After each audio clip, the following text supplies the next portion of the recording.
Mine must be sorry. Good, my friend Jake. Yeah. Sweet.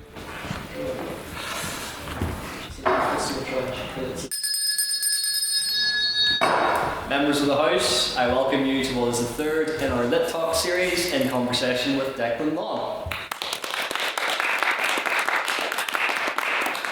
Declan Lawn worked as an investigative journalist for BBC Television, including 10 years as a reporter on BBC Panorama. He left that career to become a screenwriter and director. Working alongside his creative partner, Alan Patterson, he has written and directed the multi-award-winning short film Rough, written by BBC hit show TV show The Salisbury Poisonings, and the feature-length film Freeguard, a psychological thriller starring James Norton and Gemma Arterton. Lawn, alongside Patterson, also created and wrote Blue Lights, a BBC drama series that first aired in March 2023. The first series followed 3 probationary police officers of the Police Service of Northern Ireland, PSNI as we know them, and the experienced officers who train, mentor and work with them.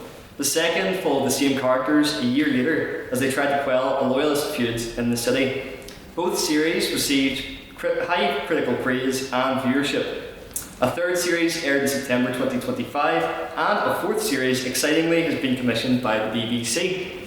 We are also joined by Katie Ward of The Gown, Queen's Student newspaper, and on behalf of the Society, it's my pleasure, Declan, to invite you to make your opening remarks. Hello everyone, it's good to be here with you all this evening. Thanks for coming out on such a miserable evening. So look, I think the format here is I'm going to speak for a very short period of time, maybe only 10 or 12 minutes, and then I'll speak with Katie and then I'll take any questions that you have. So I figured I might talk to you tonight about stuff that surprised me about becoming a professional writer, screenwriter, because it's not what I thought it was. I think all of us can have aspirations to do things with our lives and then do them, and it's very different. It's not worse, it's just surprising in many ways. I'd always wanted to be a writer since as far back as I can remember.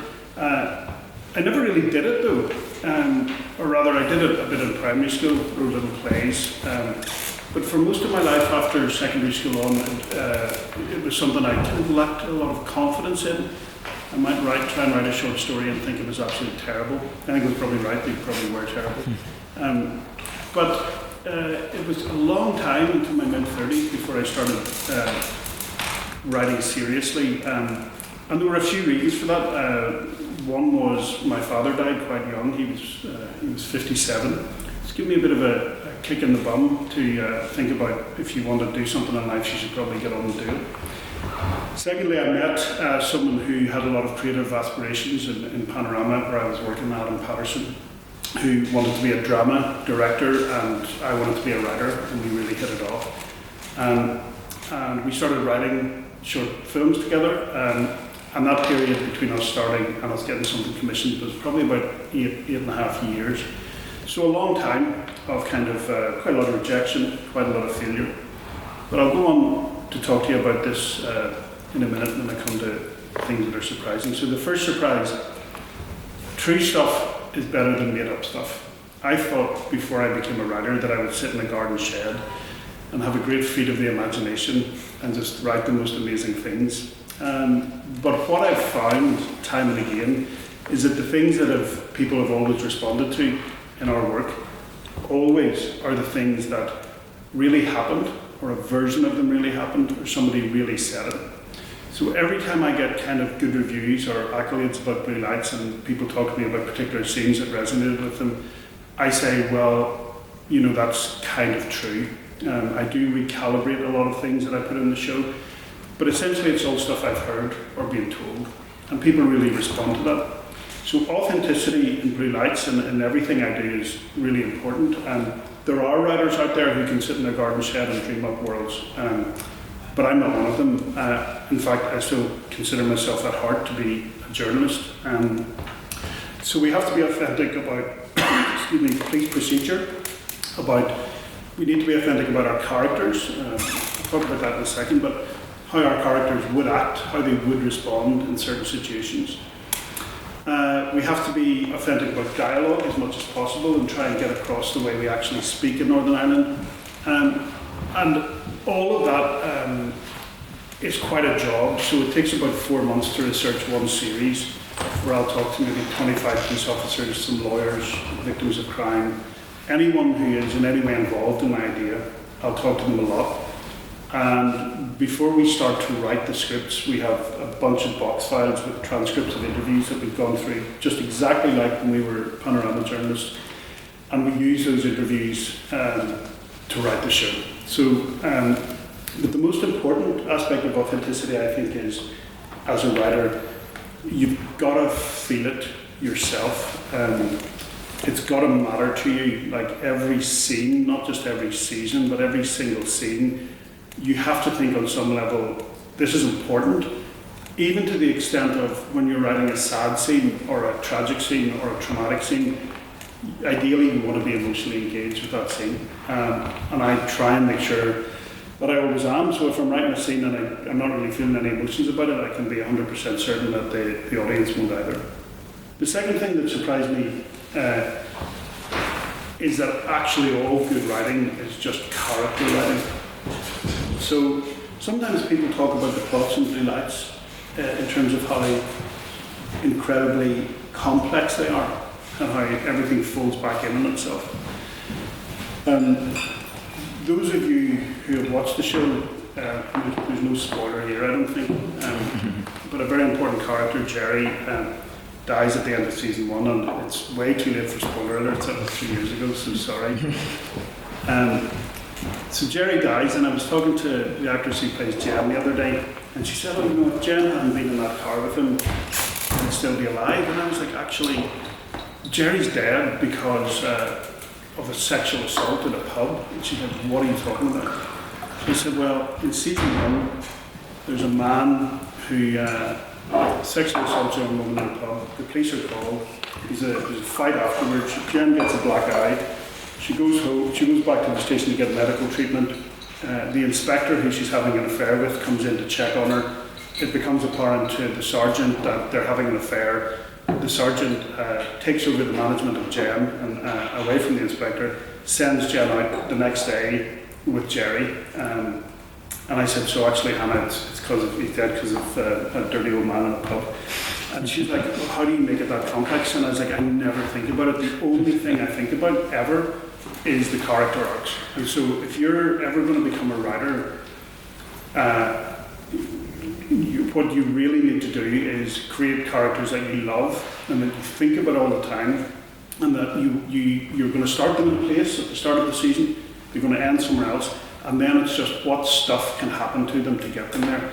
And if you write in that way in television, and I have to say, from what I can see, like not that much British television is written that way, but every time I'm in a writer's room and we start talking about what happens next, we are in trouble. We're in trouble. If you're talking about plot, at some point, maybe not today, maybe not tomorrow, but you're going to hit a dead end. So that surprised me, how important character is. The next thing was that it is the most collaborative art form in the world. As Katie and I were just talking about earlier, screenwriting is a bit like playing music, in that there are so many voices, so many people adding into it, that you become fundamentally a problem solver. So you're going to sit there with your first draft and get tons of notes from people who are just as smart as you are, or often smarter, who will have better thoughts than you do about the character trajectories and what should happen and the authenticity. And you had better listen. You better listen. You cannot be precious about your work. So if I were to show you, I'm currently writing Blue Light Season 4, if I were to show you the first draft of Episode 1 and the 22nd draft, there's almost no correlation between them. There's almost nothing that happens in the final draft. The characters have slightly different journeys, and that is because so many people, from actors to executive producers to BBC executives, were feeding into that process incrementally. So as a screenwriter, you can't be precious, you have to be a problem solver. People will say, we can't do that scene because we can't afford it, we have to think of a new one. Or they'll say, this entire episode, that actor is not available for that episode, and you've written a massive trajectory for them, and you go, okay, they have to come out, I have to think of something else. So it's extraordinarily collaborative. I honestly thought, even when I started screenwriting and was sending scripts to agents, I thought what happens is you write your script, you give it to producers and they go and make that script. And it's very far from the truth. The penultimate thing is you never really know what you're writing about. This goes for all writing: theatre, cinema, television, novels, poetry. It's only later, because humans have a subconscious, we write from that subconscious. I only realised this a couple of years ago. And the things that you're writing about in the moment turn out to be very different from, with a couple of years looking back, oh, actually that's what I was talking about. This is part of the reason why I don't believe that AI can ever take over creative screenwriting or novel writing, because it doesn't have a subconscious, and if it ever develops one, then we have much bigger problems than TV and film. So writing comes from the subconscious. So I've realised Blue Lights is really about change, personal change, institutional change in the police, social change, which is something that's really interested me my whole life, because I was 25 in 2003. You can dampen down all of your gasps. I am that old. When I joined BBC Northern Ireland, and really all I saw was change in society. The society I grew up in here is just so fundamentally different to the one my daughters experience here. They're 19 and 18. So change, I was very interested in that, and I was also very interested in the idea of agency, and can we really change the world as individuals? Grace is the kind of epitome of that in the show. You know, I think these days we all go through our lives feeling that we're deluged with terrible news 24/7, and there's nothing we can do about any of it. Politics seems very distant, and we feel a lack of agency. And Blue Lights really is a kind of hopeful anathema to that, because so many times when a person makes a good decision in a moment, it's like a butterfly flapping its wings. By the end of the series, that little good decision has fundamentally changed everything. So I've realised that's kind of what the show's about. It's also, in a big way, about grief. I mean, this one was so on the nose, but Jerry, who died, my dad was called Jerry. They go through every series missing him, thinking about him. He has a massive influence, almost like a ghost in the show. And it was literally about 6 months ago where I was like, well, that was a very obvious metaphor there for what I was actually writing about. But you know, so that's another thing I've realised. You never really know what you're writing about until much later. And finally, I would just say that this might sound like a very pat and easy thing coming from someone who's had some success. And I remember many times going to watch talks from successful screenwriters and novelists and thinking, yeah, it's easy for you to say. But it's true. The writing might not be writing for you, it might be something else, but the doing of the thing that you love and that you feel deep down in your heart you're best at and that you enjoy really is so much more important than the success that you're going to encounter from it. Because doing the thing for 8 years with no success completely, fundamentally changed my life. So I was still going to work as a journalist. I had aspirations to be a writer, but because I was going home most nights, 3 or 4 nights a week anyway, and writing, kind of expressing myself, I felt much lighter during the day. I felt much more optimistic. I felt, you know, God, I'm finally doing this thing that I always promised myself I would do. And that completely changed everything for me. There's a great letter written by the novelist Kurt Vonnegut, who is one of my favourite writers. And I'll leave you with this. So it's called The Letter to Miss Lockwood's Class. You should Google it at some point, because no matter what you're interested in doing, it's relevant. So there's a class in Ohio, junior high class, invites Kurt Vonnegut, who lives quite nearby, I think, to come and talk to them about writing. And he writes back and says, look, I'm in my mid-80s. I can't move around very well anymore, so I can't make it. But I'm going to set you some homework. I'd like you all to go home tonight and write a poem of 12 lines in rhyming couplets. He said there's no tennis without a net, you need some structure. And spend hours on it and do your absolute best to write the best possible poem you can. And then when you're finished, tear it up and throw it in the bin and never show it to anybody, not even your parents. But what you will have experienced in the writing of it is that he says your soul will have grown and you will have, as he says, become. So I definitely find that with writing. I found that just doing it is so much more important than being successful at it. And I can absolutely guarantee that, 7 years after having had some success, if I wasn't, if I still had none, I would still be writing. It really is the most important thing.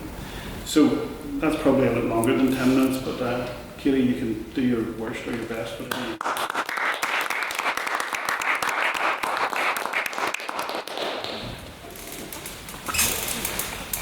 So obviously you have had this amazing success both in your journalistic career and your career as a screenwriter, but I would like to go back to the very beginning. You had quite a geographically varied upbringing, didn't you? Yeah, well, to the extent that it all happened within the north of Ireland, Northern Ireland. But my mum and dad worked in the bank, so my dad and my mum met in Donegal, working in the Bank of Ireland, and then in 1974 they moved to Derry. Now, I have never seen a list of people who moved to Derry in 1974, but a pretty courageous thing to do given what was happening at the time. I mean, the conflict in the city at that time was severe, and because they were in the bank and there were security issues, we actually lived over on the water side of the city in a small estate, and you could see the city, and you could also hear bombs going off. So we had a childminder, and I can remember it like on a frequent basis as a kid, hearing a big boom, and just thinking, God, I hope my mum and dad are okay, which is a very weird way to be brought up. But because they were from the south, all of their cultural and political references were southern, right? So they watched the RT news. If they ever talked politics, which wasn't much, it was about southern politics, Holly Fitzgerald, that era. So I had no aunties, uncles, grandparents, cousins in the north, none whatsoever. So what was happening around me, I became super curious about it.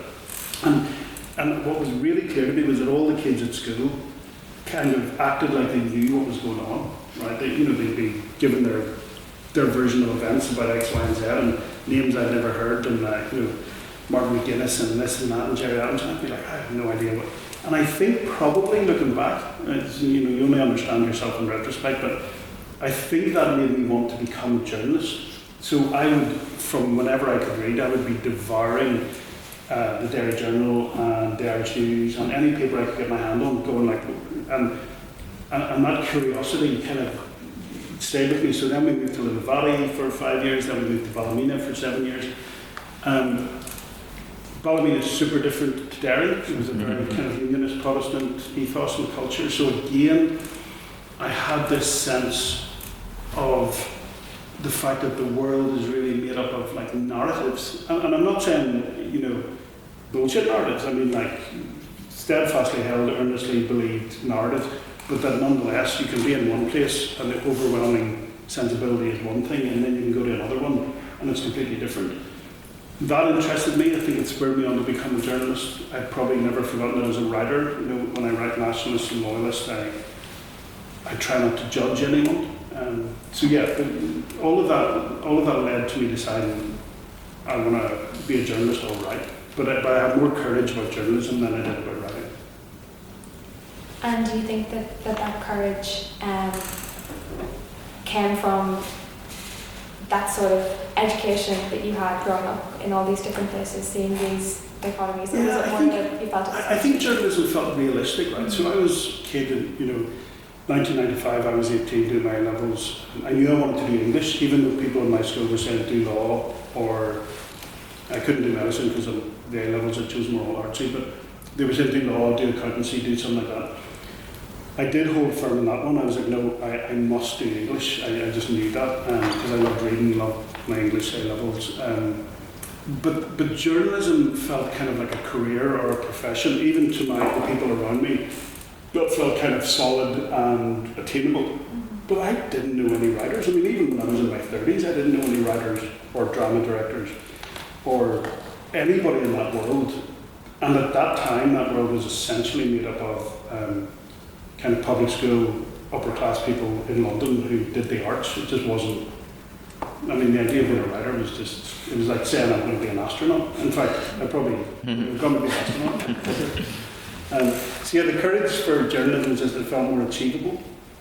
And the courage for writing came, as I say, like 20 years later. And so you went off to Trinity then to do... Yeah, studying English at Trinity. Yeah, and then when you were in your 30s, you said you went back to Queen's to study law. I did, yeah. Yeah, was that kind of always the plan, or was it wrong way, or spontaneous? So I did English at Trinity, and like you, got involved heavily in the university newspaper, so that was like my thing. I was loving it. Get to write a lot, get to interview a lot of people, and that love for journalism didn't leave me, or at least didn't leave me for a very, very long time.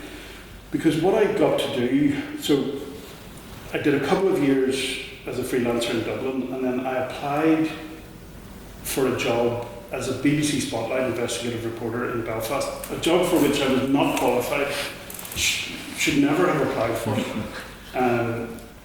Had the most horrendous interview screen test process, which I'll tell you about if you want to hear an embarrassing story. So I did the application form and was amazed when they brought me to Belfast to do a screen test, right? And they put a camera in your face, and there's like 4 people like this in chairs looking at you. And you have to write a piece to camera and deliver it. It's like 30 to 45 seconds. Deliver it and try not to fluff it, and you know, they tape it, and then they all think, oh yeah, he's quite good on screen, or she's good on screen, or whatever. And I'd never done it before. But the story was about the police ombudsman since 2002, and even though I can say now the word ombudsman, I can say it as many times as you like, in that screen test, I couldn't bloody say the word. Right?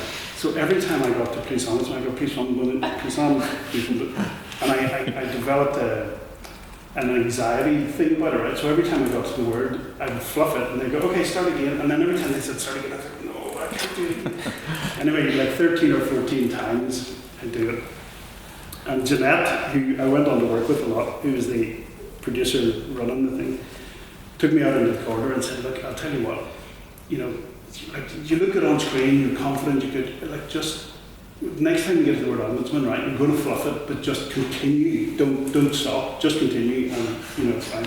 So I do that, continue, and then about 2 weeks later, the editor of the programme rings me to say, Declan, I'm pleased to say you've got the job. I was like, oh my god. And he said, like, but that's the good news. The bad news is you will never ever be allowed to do a story about the police ombudsman. That's what it's Spotlight. I said I'll take that thing. So yeah, and Spotlight was extraordinary, and within about 18 months, I'd made one Spotlight that Panorama watched and said, can you remake this for us? And then my whole career was like, I would do a few months here in Belfast and go to London for a few months, travelled around the world. It was amazing. I mean, in Panorama especially, it was, for someone in their 20s who was single then, it was just like, it was a dream, because you'd be like, they've just invaded Iraq, can you go and it is, can you go and embed yourself with, you know, British troops? And I'd be like, yeah, like when did I leave? Or, you know, just South America, Middle East, China, Russia. It was brilliant fun. Changes a bit, definitely, when you meet someone, get married and have kids. Different calculations came in, especially about the dangerous stuff. Suddenly I was like, I remember, you know, being in like northern Lebanon near Syria at one point, and at that point I had 2 little girls who were 3 and 1, and I was like, you know what? I didn't know anymore if I would kind of take a bullet for this thing. Anyway, so much fun, but a frustration, the not writing frustration was always there, and I think I got to a point where I was like, I was salving myself with the idea that someday I'm going to write a novel, right? I was like, someday I'm going to do that. And almost the comfort of that, of saying to myself, someday I will, was better than actually trying to do it. I don't know if you understand what I mean, but like, you just tell yourself, oh, I'll do it someday, and then you don't have to bloody do it. It was amazing. That lasted for a few years. As I said, my dad's death kind of pulled the rug out from under that one. Meeting Adam, who had a fire in his belly about directing and writing drama, helped, because here was somebody in my face constantly saying we should write something. That helped. friend of mine in New York, Tom, I went to Godfather Day's kid. He said to me when I was there, he was a film editor, he said, you should be a writer, you know, that's what you should do. And that kind of, it was a kind of a confluence of things that eventually made me start.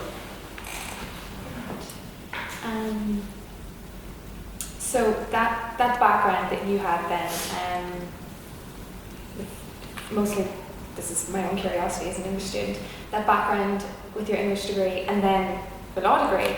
Yeah. Oh yeah, I forgot. How much do you feel that serviced you in your book then in journalism and scripture? Well, I guess it's hard to say. I mean, I just loved English. I never wanted to do anything else. It was the best 4 years ever. You know, reading books, sometimes not reading books, and talking about them. So obviously it helps with writing. You know, you're reading all these books and learning about writing style and the best writers in the world. So obviously it must have helped with that. And then the journalism certainly helps in writing blue lights, because I think I'm quite good at going to talk to people and listen to them, even though right now all I'm doing is talking. Usually I'm listening. I did the law degree in my early 30s here for one main reason. So as an investigative journalist, you're always coming up against law, like defamation law, corporate law, financial law, all this stuff. And I felt in a lot of meetings, panorama meetings, I was on the back foot. I mean, we all were. Most people just take that on the chin, you don't actually study it. But I just kept thinking, no, you know what, I'd like to know what I'm talking about when I'm talking about this. Great, I loved it. It was great, but just at the end of the law degree, just at the tail end of it is when, and there was a little thing in my head, should I leave journalism and become a lawyer? There was a little voice, but just at the end of it, I mean, within the last 3 months, Adam and I got an agent in London, a writing agent, and so all of my focus kind of shifted on to writing. But I mean, even still, a law degree must be invaluable when you're writing blue lights and you're writing so closely about the law. It is to an extent, but it's funny, you know, it's funny they say getting a law degree is like, it's like being a golfer and playing off zero handicap and playing off scratch. It's like, it doesn't mean you can be a professional golfer who goes to win the Masters. There's a whole other level after a 3 or 4 year law degree where, you know, you have to do the institute, or, you know, you professional train, and then you have 5 years of experience. So in a sense, like, it helps me to pretend that I know what I'm talking about, but not actually know what I'm talking about. It's close enough, I think. Yeah, I mean, it gets me through. Close enough. So then, during your time at Spotlight Panorama, you were with BBC for 16 years. 16 years. Yeah. So obviously you had sort of a wide range of activities, but on a sort of day-to-day basis, what did the average day for Declan Lawn look like at the BBC? Sounds like a cliche, but there wasn't one, because every documentary you're doing was on a different subject matter, so you would traditionally be in a different place, either in Ireland or abroad, so there was always that sense. And then you could be doing anything from the Lehman Brothers crash to covering a revolution or anything. So of all the jobs you could possibly do, that's the one with the least consistency, I think. But yeah, like I remember if you were in Belfast or in London, there would always be a Tuesday morning meeting, you know, about where you just kind of talk through what's in the news and stories you'd like to cover and stuff. And I remember for the first couple of years that was very intimidating, because I felt like I was with people who knew a lot more about stuff than I did, but eventually you settle in, and then it's a weird thing in your career. New people join and younger people join, and you look around one day and you go, oh my God, I'm the old guy now. And that was a scary moment. But yeah, it's an incredibly varied career. And you just get to meet so many people, and I had a kind of moral takeaway after it all. And the moral takeaway was that, so most people in the world are good, or they're more good than bad, most of them. And I used to go to all these difficult places, and people would help you who had no reason to help you, or they'd go out of their way to protect you or look after you. But that maybe the 3 to 5% of people who who are not good have a very disproportionate influence on the world. You know, they're the people who tend to rise to the top in corporations and government and business, because I think their lack of moral sense helps that. You know, they don't care about what happens to people. So that was my kind of takeaway, and I think that kind of is reflected in Blue Lights, in that even some of the criminals are victims of circumstance. You know, they're not necessarily the worst people ever, or at least they're more nuanced than that. But yeah, that was my takeaway, that most people are pretty good. Because I was really quite curious about that in regards to what you were doing as a journalist. Because I was looking at some of the panoramas you did, like the poverty trap, and I was thinking, I was wondering if it's sometimes overwhelmingly defeating. Like you're like, oh God, it's all just terrible, or do you feel sort of it's uplifting in the sense that you're like, you feel as if you're making a difference with what you're doing? That's a really good question. I mean, it's elements of both. Like that one, the poverty trap, I think that was a panorama partly based in Liverpool, I think. And I remember being on a very difficult estate for several weeks with a young woman who had, maybe in her mid-20s, she had 3 young children, and like life was extraordinarily tough. But we kind of, you know, we became friends with her, and you grow to admire her, and you realise her strengths as well as her failures. And so there's a part of it where you kind of, you tend to experience a lot of, I think, empathy with people in different situations that would be very easy to write off. But yeah, of course there's times when you get down and frustrated, and also times when you're looking at how narratives are created and you think that quite a lot of people are quite willing to just outright lie and not face any consequences. Like, I saw that in the financial crash. We were in early in Panorama and that, talking to Lehman Brothers. We were getting a legal letter from a very aggressive law firm every single hour, so they'd send a legal letter every hour, trying to intimidate us away from saying that there was anything wrong with Lehman Brothers. Of course, a few months later, people were carrying their boxes out of their desk. And so there's a whole paid kind of infrastructure in London and other big cities to enable rich and powerful people to argue that black is white, and you look out the window, it's raining, and they say, no, it's sunny. And it's incredibly blatant, and they make a lot of money out of doing it. So there were times when you think, oh my God, like the world is absolutely geared against telling the truth. I remember that in Iraq too, in September 2003, where we were driving around on the ground going, this place is falling apart, like there's a proper revolution against the British going on here. This is a proper insurgency. But to watch the news back home, it would be like, oh, British soldiers walking around in their berets and pulling down Saddam's statue, everything's fine. And you just be like, no, it totally isn't. So yeah, I suppose if it made me cynical, it wasn't about people, it was about the way narratives are created. You see it now with all the Epstein stuff. Yeah, definitely. But were you able to feel then, like... was it making a difference, was your question? Yeah, that's a really interesting... so... Yeah, that's very interesting for me to think about, because towards the end, I suppose I did wonder that. Mm-hmm. I did. There was a couple of things that happened. I remember in Panorama, I'd been there, as I said, for many, many years, and they said to me, there's been a sewage leak in Wales, we'd like you to look at British water companies and dumping sewage. And I was like, I remember I did that 9 years ago before you were editor. And they were like, no. I was like, yeah, I did literally this story 9 years ago, and literally, let's get it out and watch it. And they'd be like, well, do it again. And I'm like, okay. That's happening, maybe it's time to do something else.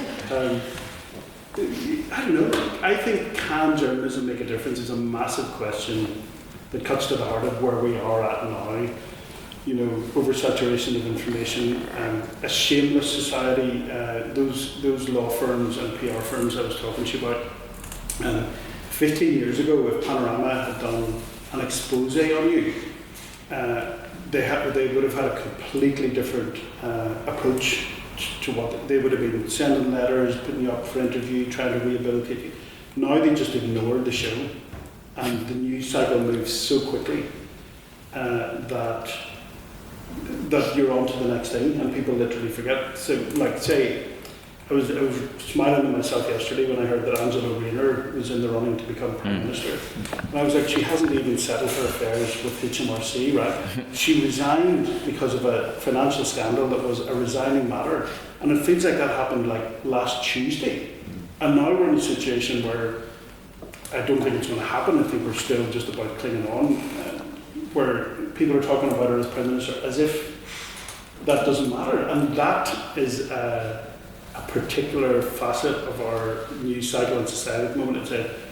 It's a thing that is the kind of the reconstitution of guilt and shame and infringement and infraction. It just doesn't seem to matter anymore. So your question, as you can probably tell, affects me a lot. I do worry about it all the time, that we no longer live in a society where there are any consequences. It's very interesting. But for kind of more excitement, when you were working with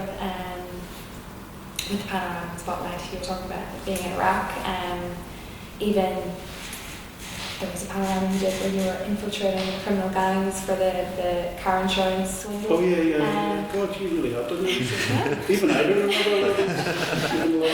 And it's all on the internet. Oh my God. Were there any? I need to get one of those PR companies to work with. No, it's great for you and it's very amazing. But were there any times where you kind of thought, because you're putting yourself in very compromising situations and all of this, were there any times where you thought, oh God, like I've really put a target on my back here, I might be in trouble? Yeah, there was a couple of times. There was one time I got a very serious death threat that I can't even now. I can't talk about it, unfortunately. But that was scary. Like a proper threat, my family under threat, and security with me, in a kind of Salman Rushdie type way for a few months. And there was a few times abroad where I thought, I think we did things then. My producer was in his 20s, I was in my 20s, the assistant producer was in her 20s. I think we did things then and took risks she probably wouldn't be allowed to take now. We were playing much more fast and loose. I remember we were investigating sex trafficking in a place where the UN was, and investigating whether certain UN staff were involved in it, and it was in Eastern Europe, Moldova maybe somewhere. It's weird that I can't remember the country because I remember the nightclub so well. Adam and I went in, not Adam and I, my producer and I went into this basement nightclub that was like a notorious kind of, like pickup joint where we were told that UN soldiers were going and these women were trafficked and stuff, and we got in and everyone was extremely scary. And there were little lights on the table that looked like candles, but they weren't candles, they were electric, and then they had some electric lights on the side, and we ordered a beer, and I was wearing a secret camera, and we were just kind of, trying to get footage of who was in there, and all the lights went out. And it was just pitch dark. I mean, it's a basement, right? So there's no, back then people didn't have smartphones either. So no phone lights coming on. It was just pitch dark. And I was literally waiting to be punched or stabbed or whatever. And we sat there for about 3 minutes, and we couldn't even find our way out. You know what I mean? Like, we had no idea where was the door. Was it there? It'd be like if all the lights went off in here. We'd be like, where are we?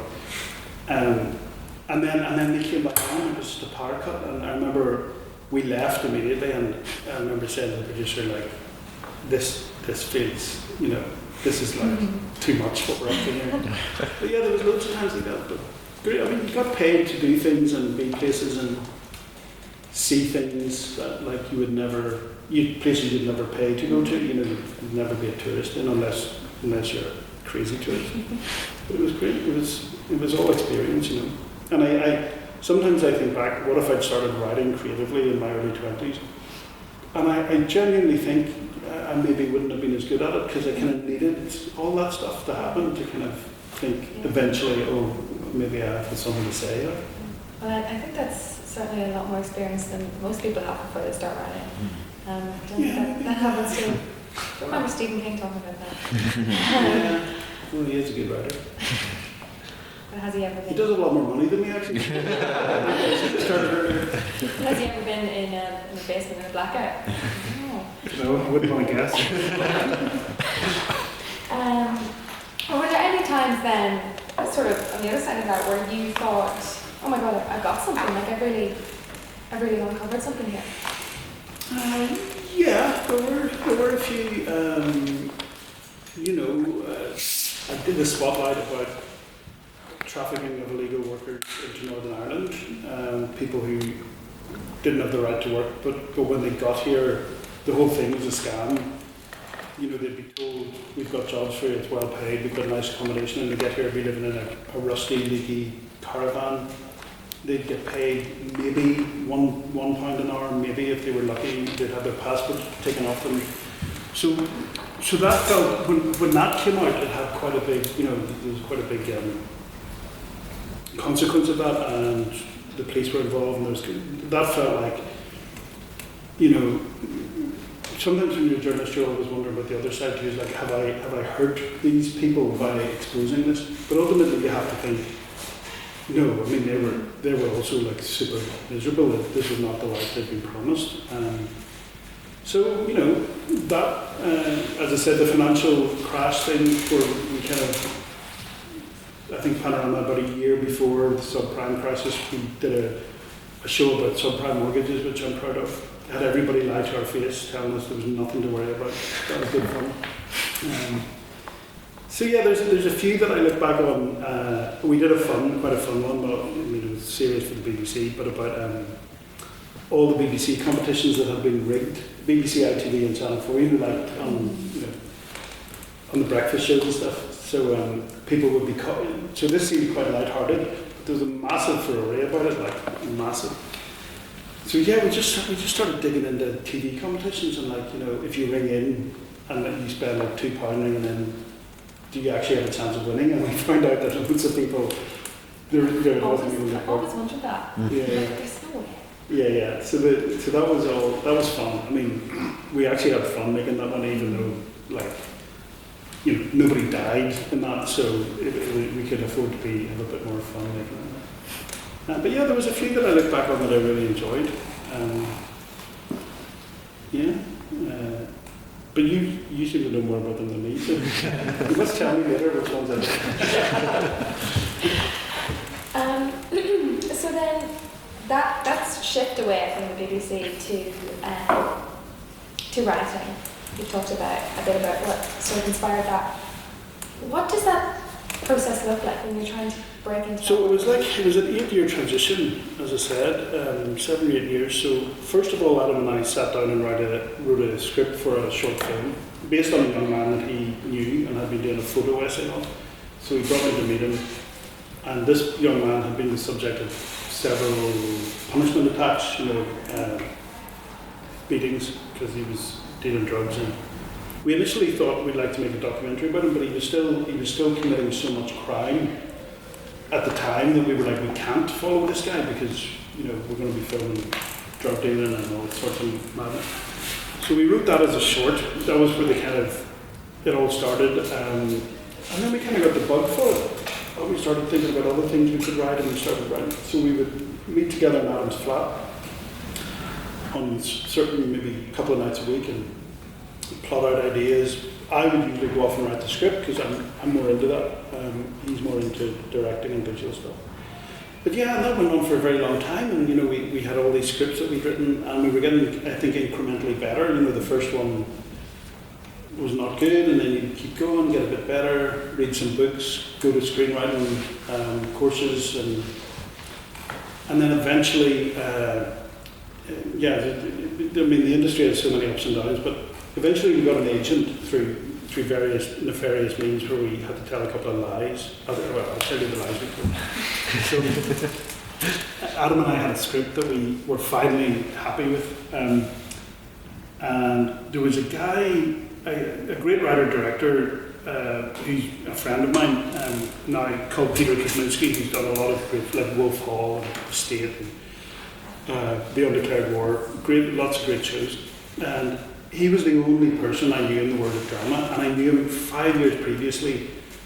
He had asked if there was a journalist in Northern Ireland who could help him research a drama project, and because I had this desire to, at some point, write drama or write something, I jumped at that. I worked with Peter for about 6 months, went to meet a few people, transcribed the interviews, sent them to him, but the project never got made, and Peter and I went our separate ways. And 5 years later, when we got the script, Adam says to me, who are we going to send it to? Like, we don't have an agent, we don't have anything.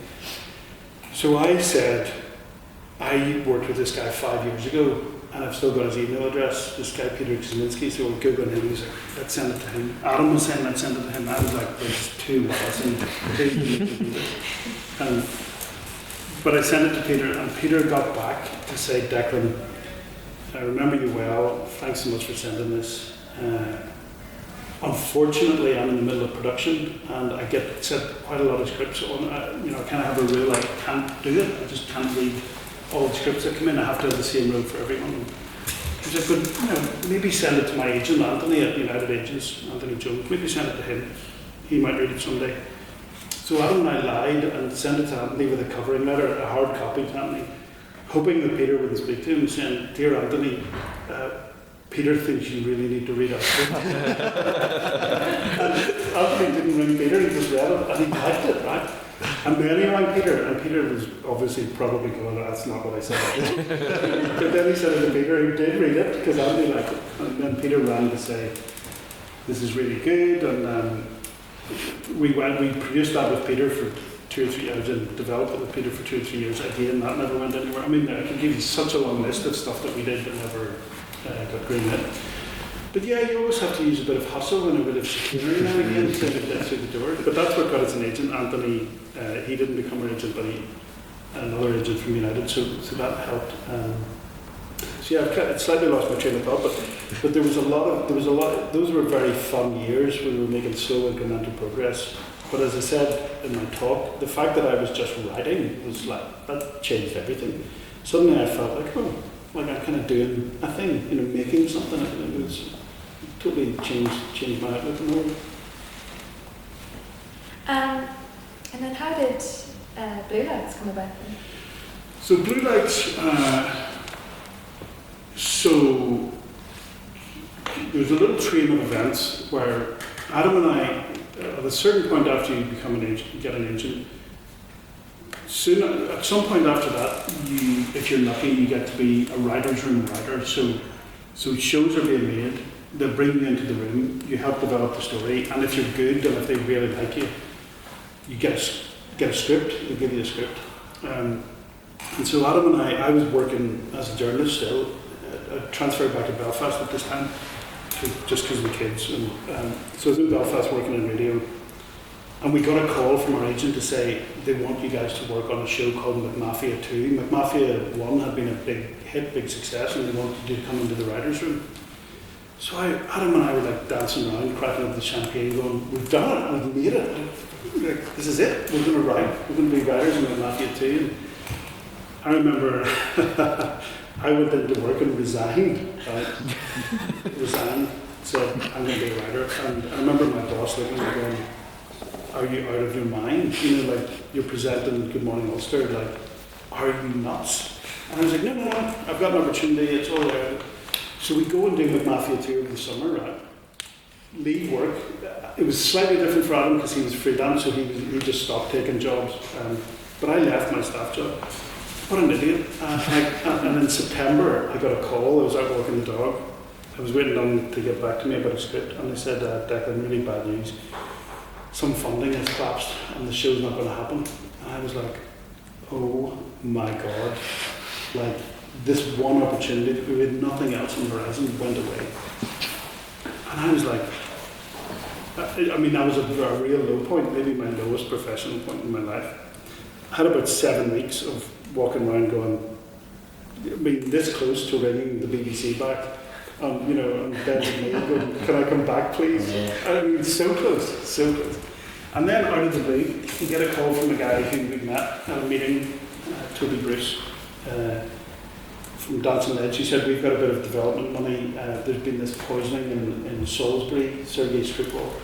You guys are investigative journalists, aren't you? Like, how'd you like to go down there for a week and look into it and maybe write a script?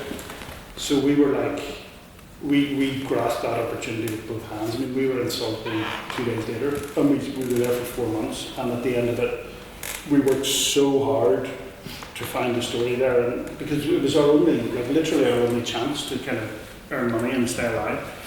And then, so the Salisbury Poisons was commissioned, that came out, did really, really well, and that was our first kind of success, our first show on TV. And then everything changed after that. The BBC kind of wanted to know what we wanted to do next, which was the opposite of the tour, where we were kind of like knocking the door. And Louise, a friend of ours, Louise Gallagher in Belfast, came to us and said, I'd like to make a show about response cops. I've got this idea of response cops in Belfast. And with customary foresight and insight, Adam and I said, no, that's not going to work. So we basically turned it down. But she persisted, and she asked us to go and meet some response cops, and it was those meetings that changed our mind. We were like, these are very interesting people, interesting lives, interesting stories. And so we said, okay, we'll have a shot at it. And we researched that, brought it back to the BBC. They commissioned just one script, not the show, just a pilot episode. And then after we sent that in with a series Bible, you call it, like a synopsis of what's happening in the show, they greenlit it, and that was that. That's how it happened. So we went from like a situation of terror and anxiety within about 18 months to a situation of like, okay, this is working now. It's quite interesting that you turned it down at first and then decided to I thought it was just politically too hot.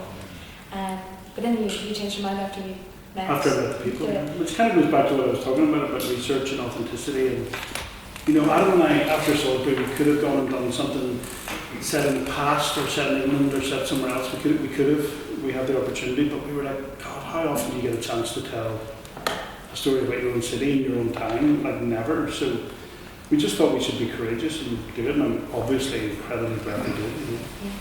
Because obviously you thought that was a very important story to tell. So what sort of effect did you hope that it would have? Like, what did you hope it would do? Well, I just knew that I wanted. I've seen a lot of shows coming out of here where people didn't talk like we talk, and where it didn't feel like my home city. And I wanted to write a show that felt real to me. That's all you could ever do, just felt real to me. And I wanted to write a show that was character based, not all about plot and like explosions and people getting shot. And that was it really.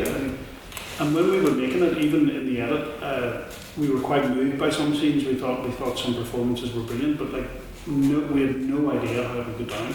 And even on the first night it went out, back when we had the old Twitter, which was actually good and useful back then,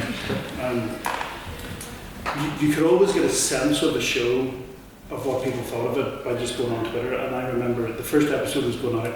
Adam was in his house 10 minutes from me, and I was in my house.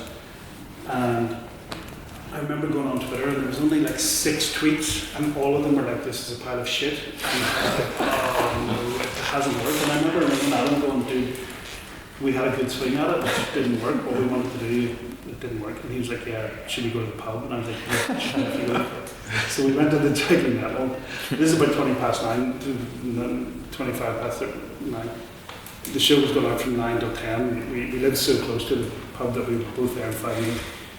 And we started having some Guinness. And then many weird things happened at 10. So at 10, there was then a deluge of positive tweets, right? At 10:01, 10:02.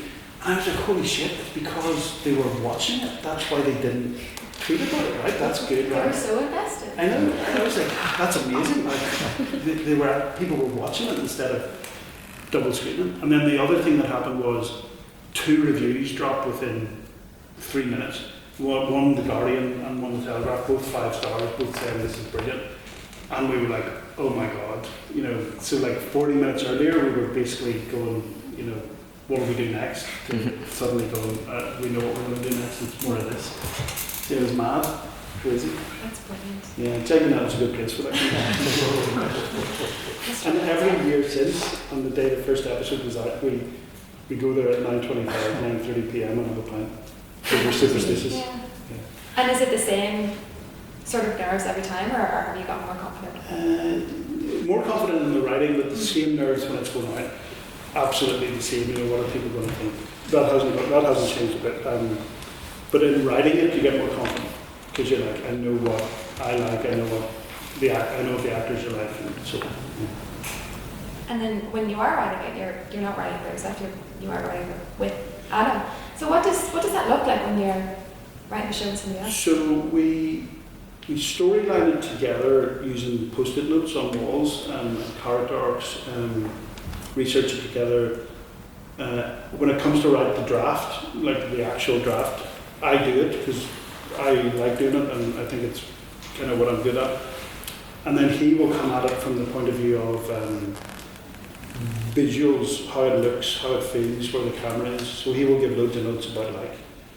Sometimes he'll tell me to write entire scenes based on things he's seen in movies. You know, he'll show me the scene and say, let's write a scene with this kind of like, for instance, he brought me one from Hill Street Blues and said like, let's follow one character from the front door of the station, like right through up, and she's interacting with various people. So I just wrote that, you know, so it's quite a symbiotic thing. But when it comes to dialogue, I just love doing all that. And does it ever kind of come to blows, or is mostly on the same page? No, we've never really had a massive creative argument. No, we haven't. It's funny. Very lucky, so. I mean, we disagree and Yeah. we say, oh, no, this would be better. No, I think you're wrong, or I think, but never in a hostile way. Like never in a way where we're pissed off. Just somebody generally prevails, and I go, okay, yeah, fair enough, or he does. And it's interesting you say that about him showing you scenes and shots for movies and stuff that he thinks you should replicate, because Blue Lights as a series has been compared a lot to shows like The Wire. It's been called Belfast, The Wire. I think Vulture called it the pit of cop shows. Yeah.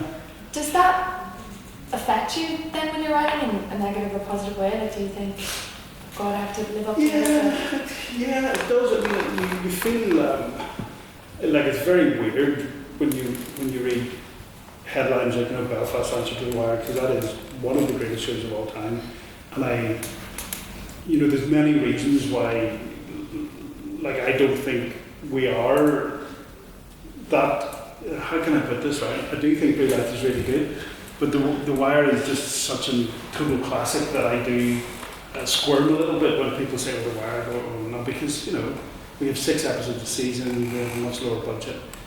But there's similarities in outlook, you know, trying to look at a post-industrial city through multiple viewpoints, through character, not through action, not through plot. There's similarities.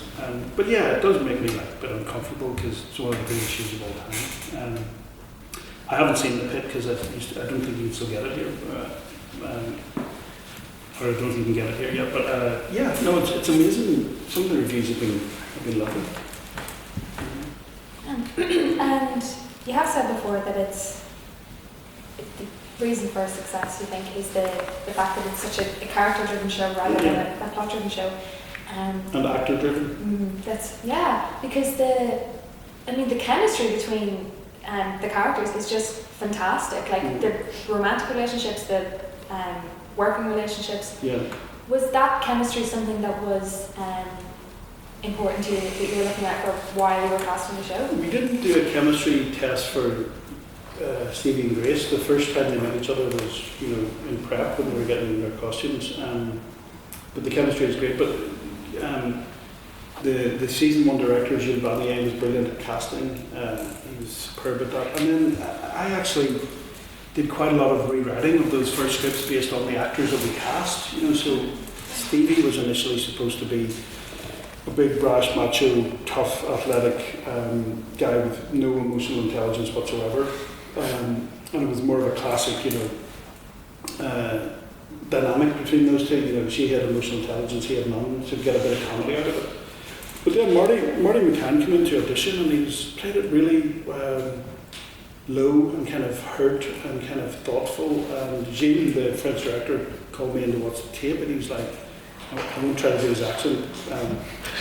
Nobody wants to hear me trying to do a French accent, but he was like, Declan, look at this. Like, this is a totally different Stevie. Like, this guy's like been hurt and he's really quiet and he's really like, he's sad. And I was like, oh my God, you're right. And he was like, I think this is better Stevie, Declan. And I was like, oh shit, that means I have to like rewrite Stevie. But he was right, it was better. And we came up with the whole storyline based on that Stevie had lost his wife and he was grieving and he'd never moved on, and it took Grace to unlock him.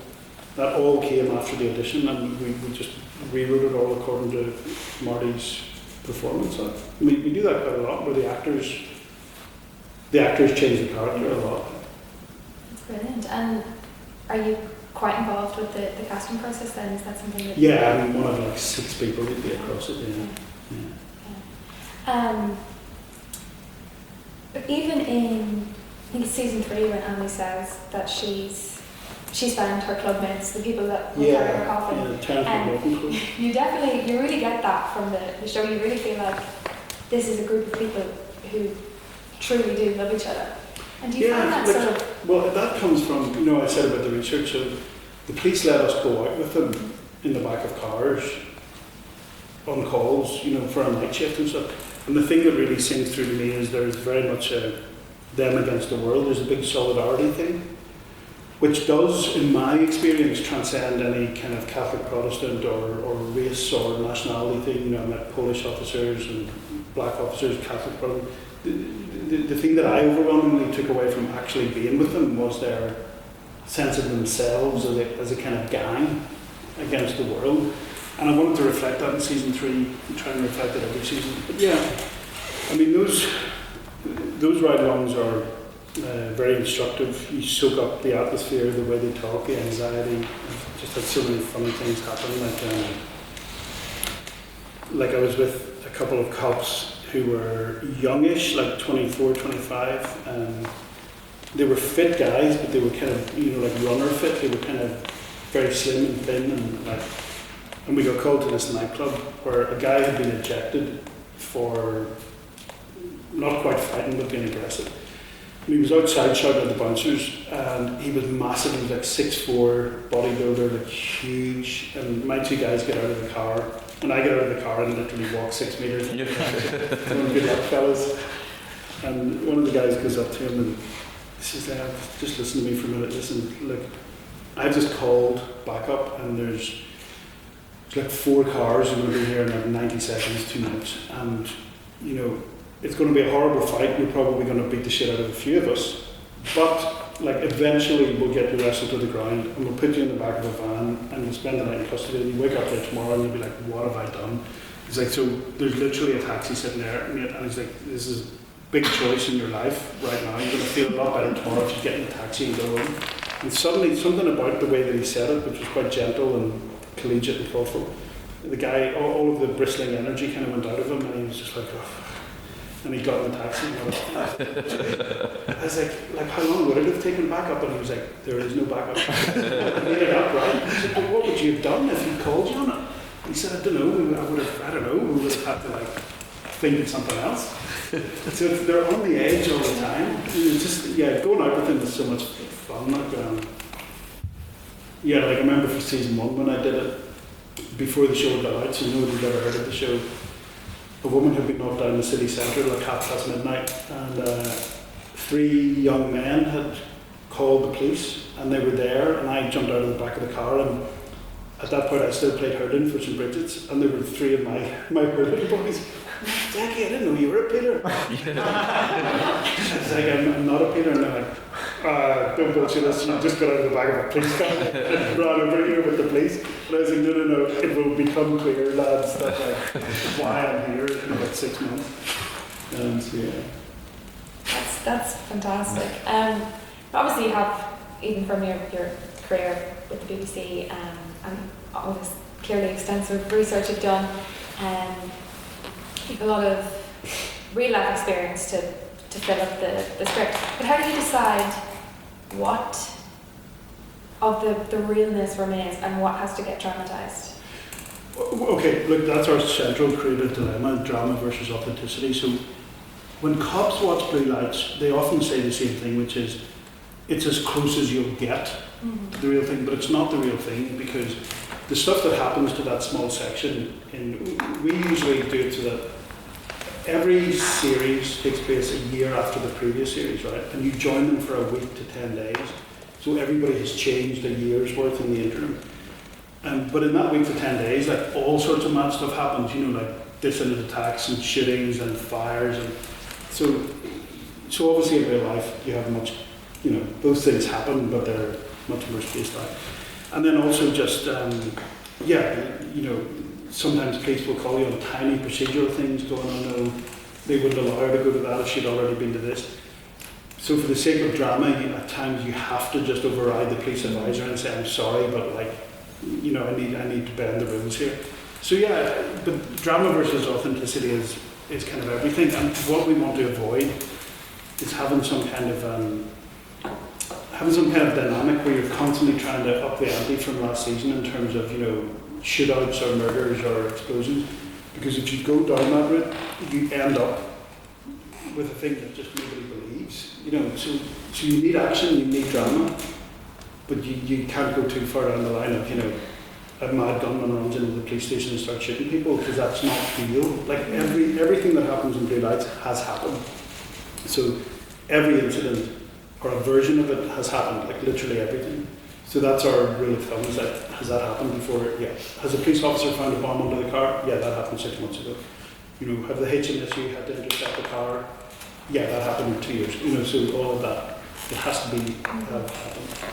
And have you ever taken something that you've seen or experienced firsthand and just like copy and pasted it? Or is it all fictionalized to some extent? So I try and recalibrate it as much as I can, because I don't ever want someone watching the show and going, that's me. But there have been a couple of occasions where in journalism, people told me stories and made speeches to me that I have almost verbatim put in the show, yeah.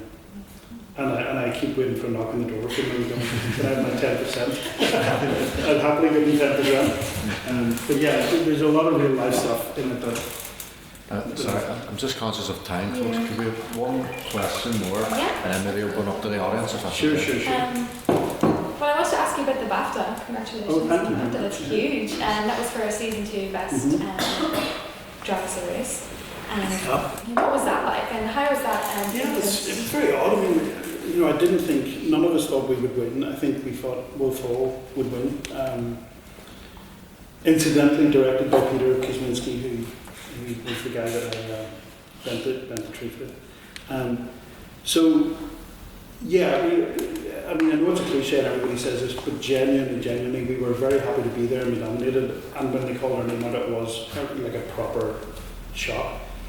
And, you know, yeah, it's never really worn off. It's kind of feels, there's still often 2 or 3 times a week I look at it and go, I can't believe that happened. Because it's such a narrow thread, you know, like you have to have a year where you could win it, where you're not up against, you know, something like Adolescence, which is going to win everything this year. You know what I mean? Like, there's a lot of things have to come right for you to actually win it, and so it may never happen again. Probability would suggest it will never happen again, but it only has to happen once, and then you can go around spoofing about it forever. Do you bring up places and just show up? No, I would have brought it if anybody had. Well, that's been it, then. Thank you. Thank you for that. That was very great. I've got questions. If anyone has their question, please put their hand up and you can choose anyone. So. You'd be the ringmaster. Thanks for the great talk so far, a really interesting discussion. My question is sort of around the humanising nature of Blue Lights, because I think some of the things that really stood out to me was, for example, Annie, where it sort of talks about, like, it shows like someone who's from a Catholic Republican background in the PSNI, the different threats that she faces versus some of the other characters, and then you look in the second series and it's, you know, loyalist community who are terrorised by paramilitaries, and the sort of, when the police come to that town hall meeting or whatever it is, and they're like rile up against them saying, you've never done anything for us, you're only here now because there's a problem. I guess the sort of question is around how the extent to which you are sort of purposeful in aiming to show people who are either, the spotlight's not been put on them in the past. So, for example, those from a sort of Catholic nationalist background in the PSNI, or those in loyalist communities that are often looked down upon in different ways. The extent to which you try to bring out different characters and humanise different groups within society. Yeah, look, I mean, it's exactly what we're trying to do. So, spoke to a lot of Catholic officers in PSNI about their issues and heard a lot of difficult stories. I've spent a decent amount of time in journalism with loyalists, like a decent amount of time. I made one documentary with the Loyalist Band for like 3 months. Grew to know them and grew to like them, or at least some of them, and understand, if not understand some of their behaviour, at least understand kind of where they were coming from. And similarly, spoken to a lot of Republicans, former IRA members, some of whom who had killed people, some of whom who still to this day were justifying that as a legitimate, and others who I think were quite broken by the things they'd done. So it's just all of those experiences that I had in my life. Yeah, I try and do it, and as I said earlier, as best I can, non-judgmentally. It's not that I don't believe we should judge people, because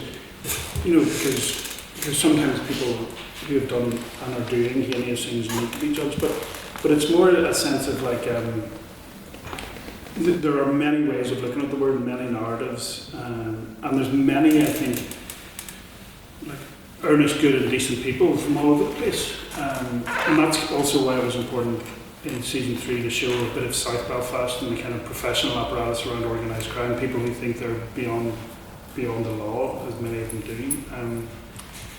It is the agenda, it's part of what we're trying to do, is just not put anyone beyond redemption. I mean, even Tina McIntyre is not beyond redemption, the main criminal. I mean, people tend to love Tina. All they ever say to me is, don't kill Tina, or we will kill you.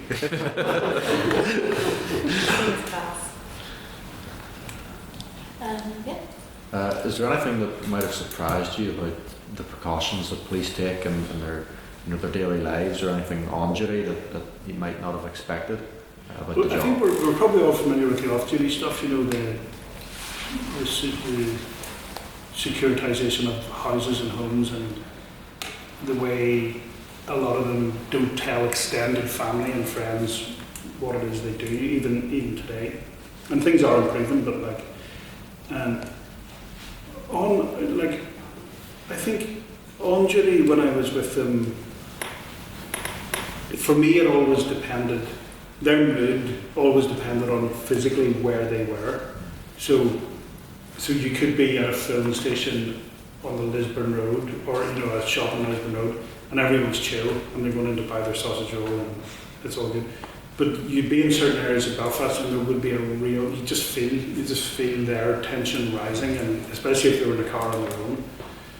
I still think, it's obviously still not what you'd call a normal police force. It seems the police everywhere is getting less and less normal, but it's still very much a sense of, in certain stations, in certain districts, that every time you drive out of the gates, you're slightly taking a little intake of breath, going, okay, who's behind us, who's in front of us, which is, in 2026, it's quite remarkable. Really. Since you started formulating blue lights and all got past all the stuff with age and stuff, what would you say has been your biggest obstacle in the creation and the forming of your very successful show? Which I haven't watched, but definitely will be watching after. Biggest obstacle, so we have a lot of characters to serve, a lot of good actors. So I was saying to Katie earlier, I've got writing to do tonight when I get home, and one of my biggest challenges is because we've got so many good characters inside and outside the police, all played by good actors. I want to give them all enough to do. So one of my biggest writing challenges is the script is good, but I haven't heard anything from this character's not in it. That's it's quite a delicate juggling balancing act. So that's probably the biggest creative obstacle, is just making sure they all have something to do. But in production, every day is a kind of obstacle. If you're filming outside and the weather's really bad, you're constantly thinking, is there a scene we could film inside? And it's just every day is kind of a battle against circumstance. You might have an actor who calls in sick. Doesn't happen very often, but does happen. But you just have to be really, like I was saying, not precious and willing to innovate quickly. So in season 1 of the show, which you're about to watch, there's a character called Happy Kelly, and we find him, he's locked himself onto a Belfast tour bus, and he's on the top deck and he's urinating off the side, and he's just acting a maggot, right? He actually wants to be arrested. And that scene, about 24 hours before, that scene was supposed to be, he's up in the waterworks in North Belfast, and he steals a little rowing boat, and he paddles it out into the middle of the lake, and he pees off the side, and the police have to wade into the water waist deep and pull the boat out as he's trying to pee off it, right? So I'd written this scene, I was really attached to it, I loved it. And then Gilles came to me and said, Declan, they've tested the water in the lake and it's not safe for anyone to get in. We can't get it insured. So we need a different place to find Happy that's also very funny and very, that works as well as the boat. And I was like, how long have we got to write the scene? And he was like, about 2 hours. And I was like, oh my God. But I had one of the last things I did in the BBC was actually a factual drama series called Bus Wars about Belfast tour buses and how they all hate each other and fight each other. And so that just popped into my head, and I was like, right, let's have them on a tour bus. But yeah, so I would say there's no one big obstacle, but it's just practically every week is like, we can't do this, or we can't get this song, or this doesn't work. So yeah, probably that. I've seen every episode and I'm sort of fan of your series. Thank you. I'm speaking as a former English teacher from the south, so there's background. Did you feel that in the last series that you were pushing the boat out on matters of religion? I was quite taken by 2 particular scenes. The scene of showing or relaying in the PSNI station the funeral that Annie couldn't attend. Yes. And I thought to myself, wow, that was a brave scene to put into a series on Northern Ireland, religion of all things. And I felt, was that something that you had vaguely heard of, might have happened at some stage? But even more, touched even more by the scene where the police officer, lady, I don't remember her name, is attending the scene of an accident where the young man dies, and she's recounting the event to another officer afterwards. And the language of her story is very moving, and I felt you were positively inspired in that particular scene, because I've never seen or heard anybody describe, you would never find it in any other police series on BBC, to describe a death with the kind of language that you used. So it was really a mark of your top-class writing. Thank you. Well, yeah, so religion is definitely a theme, and particularly in season 3. And in fact, you could argue that Grace, who's not called Grace by accident, is a person trying to do good in a fallen world. There's loads of religious scenes in the show. There's a bit in the car crash where Ashley takes the rosary beads and becomes suddenly quite religious. She uses the religion she grew up in as a kind of a way to process this. And then there's a conversation that Annie has with her priest where he says the world is basically faith versus sight. So that's all very much of interest to me. And some of that is drawn from real life. I spoke to some police officers who dealt with trauma who did become quite religious after it. I also, by the by, I've heard that it's not in the show. But a lot of officers who deal directly with child abuse, the worst things in the world, who have to watch tapes and videos,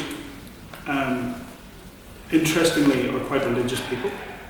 Which is it a way? Does it give you a strength or an idea of good and evil that you're able to deal with this stuff? So yeah, religions, I think, it's a big part of Northern Ireland, and it's a big part of life. I'm really interested in it, and it's definitely a theme. Which you're right to point within the whole show. Because for me, like all of the shows of religion, all of the basic tenets of religion, like, you know, sin and redemption, and like hell and salvation, and all of these amazing religious dichotomies that we all inculcate in ourselves just by osmosis, even if we're not religious, are so close to the themes of the cop show. You know, it's like these are the things that they're dealing with: goodies, baddies, good, evil. You know. Anyway, so yeah, you're right to notice that. Thank you. Yes.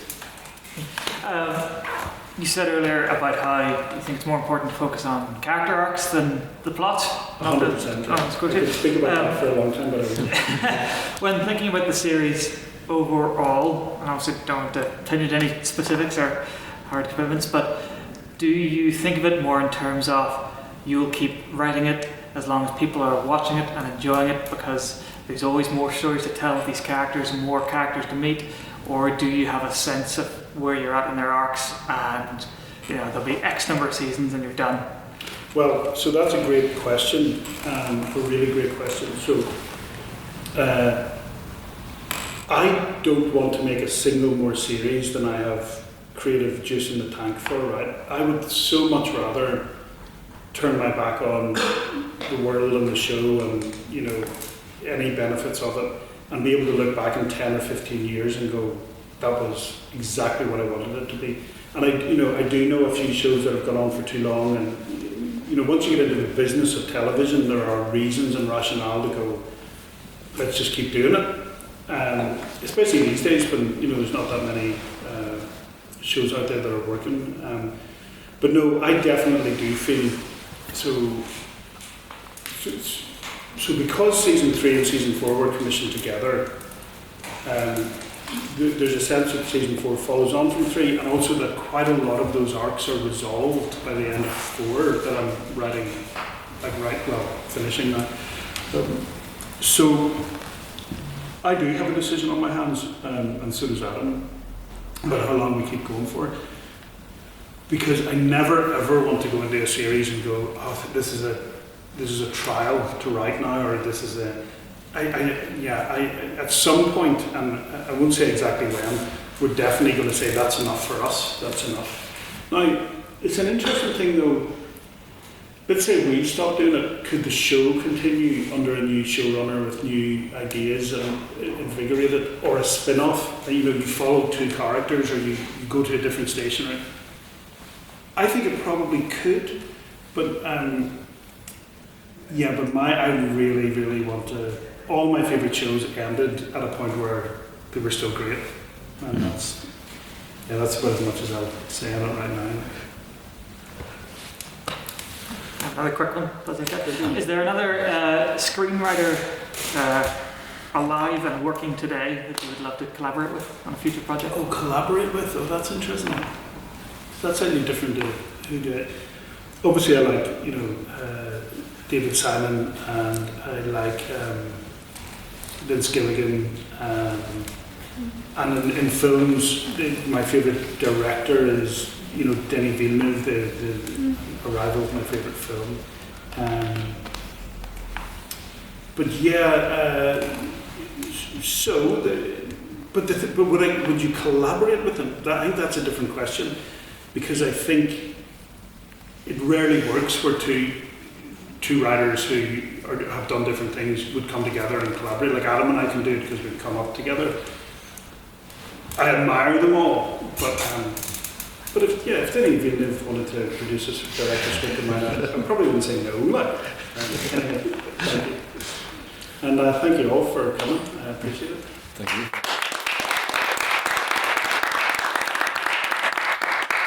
Yes, thank you, Declan. There were some great takeaways from your talk tonight, in the same way that Blue Lights follows the PSNI. I think you touched on a different kind of PSNI that touches on authenticity and relatability. The P for presentation, in the same way that you utilise presentation in the speech and at the podium for the power to persuade. You utilise presentation in your screenwriting with the power to portray, and that brings us along to S the subconsciouses of each character, which you mentioned, but also S for soul, which you put into your work and which helps the viewer to resonate so much more with your series.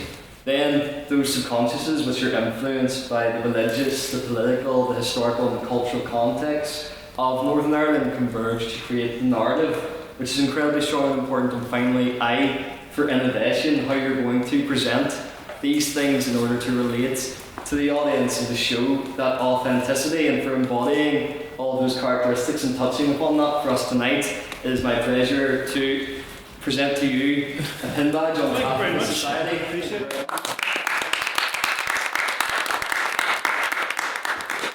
And finally, I'd like to thank all those who were involved in organising this fantastic event, to our events officer, James, to Katie Ward, our brilliant interviewer, to all of you for contributing to the discussion, and finally, once again, for Declan Lawn. Thank you, Declan. Thank you.